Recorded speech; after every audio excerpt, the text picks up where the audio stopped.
So big changes have just been made to the UK immigration rules, and they came into effect immediately. They were made without any warning. So if you're a refugee in the UK or you have family overseas, you may want to watch this video for the details of what I'm going to share today, because this could decide whether you get to live with your family again. So stay tuned. So this new policy or this new law is what we called HC 1298. Okay, and I'm sure you may have seen it in some of the headlines, but you're wondering what it is. What is HC 1298? And why did the government rush it through? Why is it that immediately they said it has come into effect without even giving, a grace period? They just said it's effect immediately. Why did they do that? So in this video, I'm going to dig into the backstory, answer a few questions that I know will probably be on your mind, and look at how this could change the lives of thousands of parents and thousands of children. So what is HC 1298? So HC stands for House of Commons paper. And anytime the government makes any changes to immigration rules, they publish it as a paper laid before Parliament. And each paper that they publish gets a unique reference number. So HC is House of Commons paper, and then the reference number is the 1298. So House of Commons paper 1298. So basically, these new rules that I'm going to discuss in this video, that is what it's called, okay? So don't let it scare you. It's just the reference number, and the HC is House of Commons paper. So this is the official label of this particular statement of changes that I'm going to discuss. Okay, that's the official label. So now what has happened? Basically, what the UK has done is that they have suspended what we call the Refugee Family Reunion route. So what was the Refugee Family Reunion route? So it was a system that allowed people or refugees to be able to bring their families to join them in the UK, or people that were under protection to bring their families to join them in the UK. We all know that lots of people from war-torn countries, from countries where there's hunger, from countries where there's crime, or people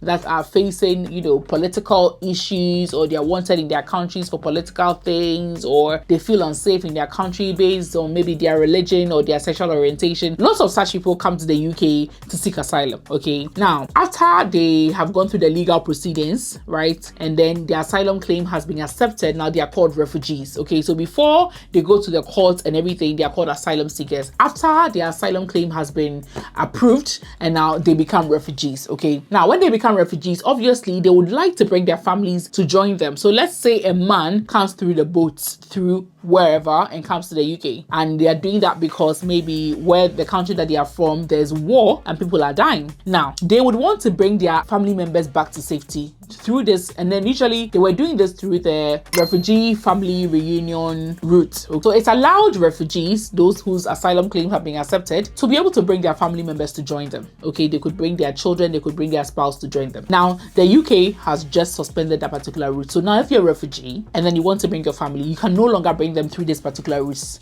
You're going to bring them through the Appendix FM like the rest of us. Now somebody will say, so what? Let me explain.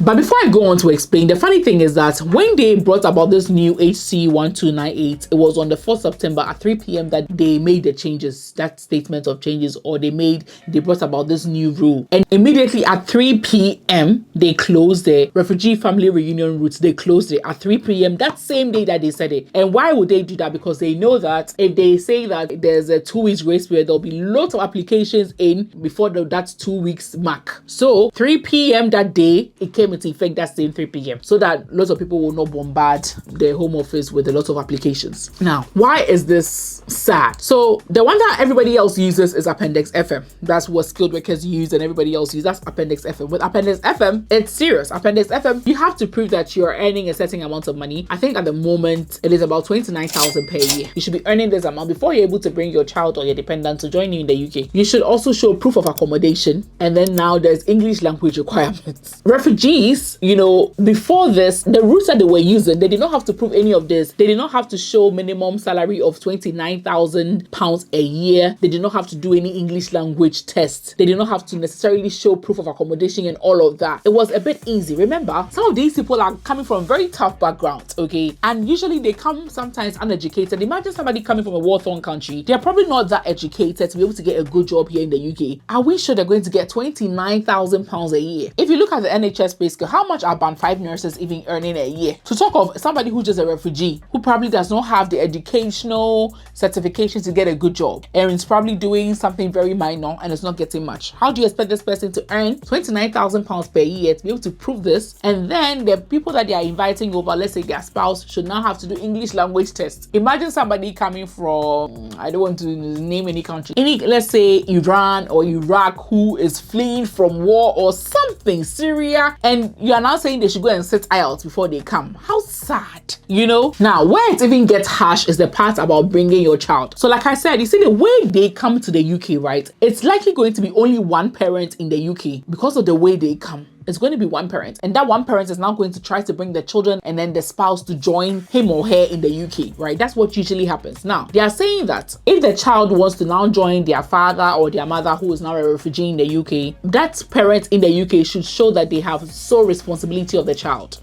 They have sole parental responsibility. So they should show that either the other parent is deceased, dead, or the other parent has signed legal documents to say that they are not in the lives of the child anymore. It's rather the parent in the UK who has sole parental responsibility. Or the other parent is just completely absent, and you have to prove this before that child can join that one parent in the UK. If the other parent is alive and slightly involved, that means you do not have sole responsibility of the child, and you cannot bring that child to come and join you. Meanwhile, probably the main reason why you came to the UK to seek asylum is so that you can bring your children over for protection as well. Now, they've made it even more difficult because now they have removed that route for refugee family reunion. They've taken it out. Now, when it comes to nursing job interviews, recruitment managers and nurse managers often draw from the same set of core questions. They don't set new questions every time. It's the same pool of questions. Sometimes they word them differently or they rephrase them differently, but ultimately they're assessing the same key skills and qualities. Now, to help you prepare, I have developed a free UK nursing interview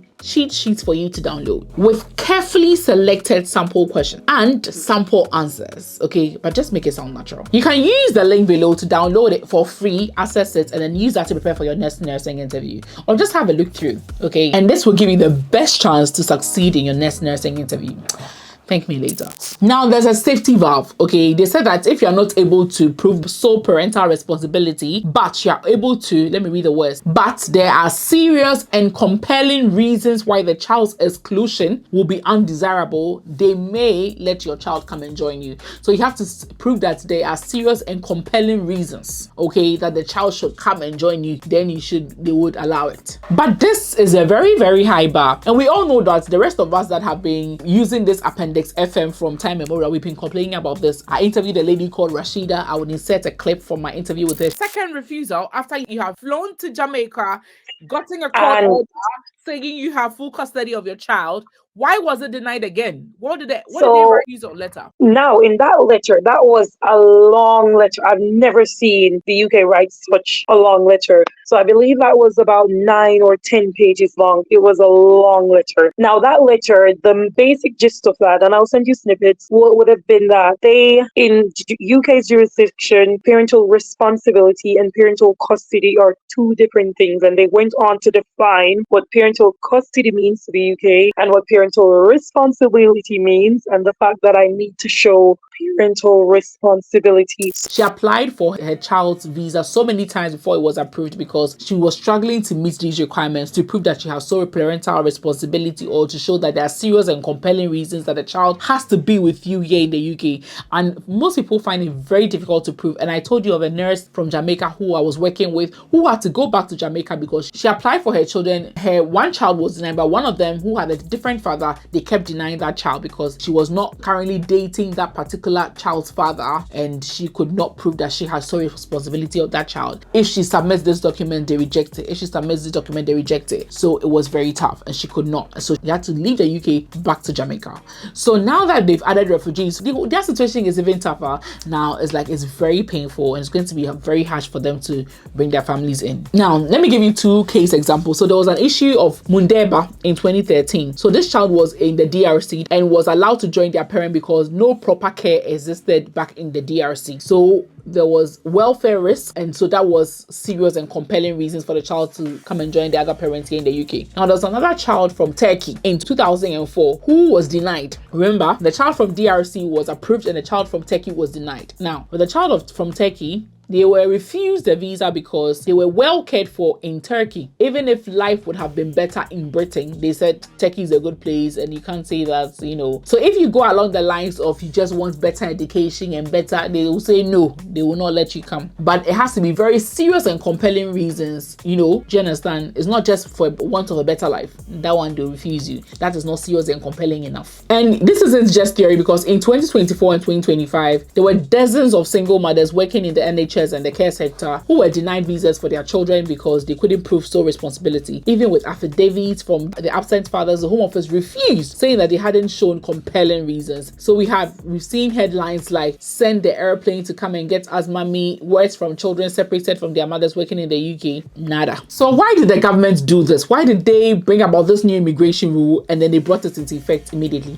As to why they brought it into effect immediately, I have explained that they didn't want now people to pressurize between that grace period, people to pressurize the Home Office with various applications. They didn't want that. Now, why did they do this? They are saying that there's been a lot of pressure on the UK, NHS, on public facilities like schools and all of that, on houses and all of that. This family reunion that they keep doing, that somebody will go and bring their aged children, is putting a lot of pressure. So now they are cutting that down. They also argue that this whole refugee family reunion thing has been a loophole in the system that people were taking advantage of. So they wanted to just take it out from there. And also, as part of the white paper, the immigration white paper, they said they were going to do it, and now they have done it. So now what happens if you applied before 3 p.m. on the 4th of September? So if you submitted your application before 3 p.m. on the 4th of September, your own is going to proceed as normal. The old rules still apply. You don't need to prove that you're earning £29,000 a year. Now, if you miss the deadline, you unfortunately have to apply through Appendix FM like everybody else. And now, if you don't meet the financial requirements, the only thing that you can use to argue your point is that there are serious and compelling reasons why the child should join you, like let's say war or whatever that you think it is that, is a reason.